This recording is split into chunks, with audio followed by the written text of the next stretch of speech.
Pastinya kita udah nggak asing lagi nih dengan yang namanya negara Malaysia, yaitu salah satu negara federal di Asia Tenggara dengan jumlah migran yang banyak. Nah teman-teman, kita perlu tahu nih asal negara dari para migran ini, apa alasan mereka dan bagaimana kebijakan pemerintah dalam menanggapi para migrannya. Video ini akan membahas hal-hal terkait itu. Nah ini dia guys, 3 migran terbanyak dari Malaysia itu berasal dari negara-negara ini, Indonesia, China, dan India.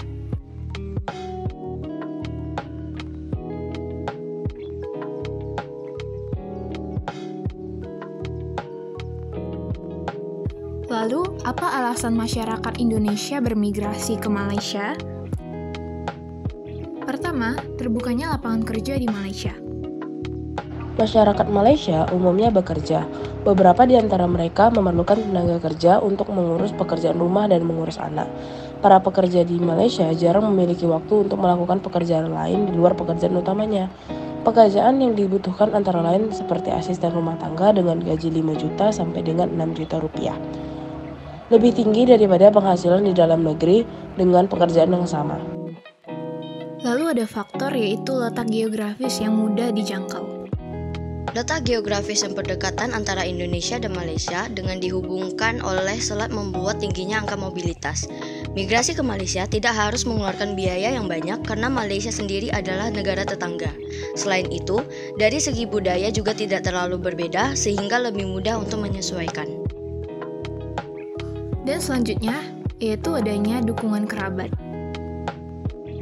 Selain poin-poin di atas, penduduk yang bermigrasi ke Malaysia kerap mendapatkan dukungan dari keluarga yang berada di Malaysia atau kerabat yang sudah lebih dahulu bermigrasi ke sana dan hasilnya sesuai harapan. Beberapa dari penduduk melakukan migrasi karena keharusan seperti ikatan pernikahan atau tinggal bersama keluarga di Malaysia. Ada kebijakan yang diberikan oleh Malaysia terhadap para pekerja migran Indonesia sebagai bentuk perlindungan untuk para tenaga kerja dan sudah ditandatangani dalam MOU Indonesia-Malaysia. Para tenaga kerja luar negeri ini tentunya butuh perlindungan agar tidak terjadi pelanggaran hak oleh majikan. Yang pertama, pendampingan di pengadilan. Di Malaysia sendiri, para tenaga kerja asing hanya akan diberikan pengacara atau lawyer. Namun ada syaratnya.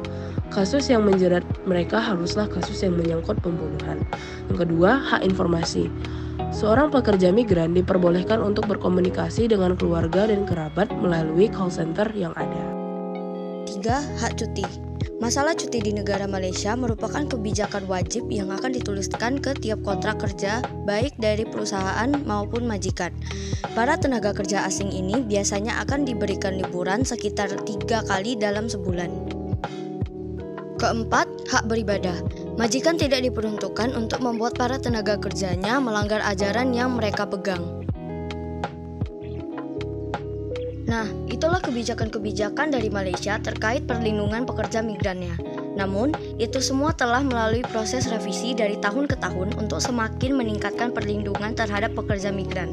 Di Malaysia, para migran juga membuat suatu diaspora dengan membentuk kelompok-kelompok atau paguyuban berdasarkan asal, suku, atau daerah. Inilah informasi terkait imigran di Malaysia. Semoga bermanfaat.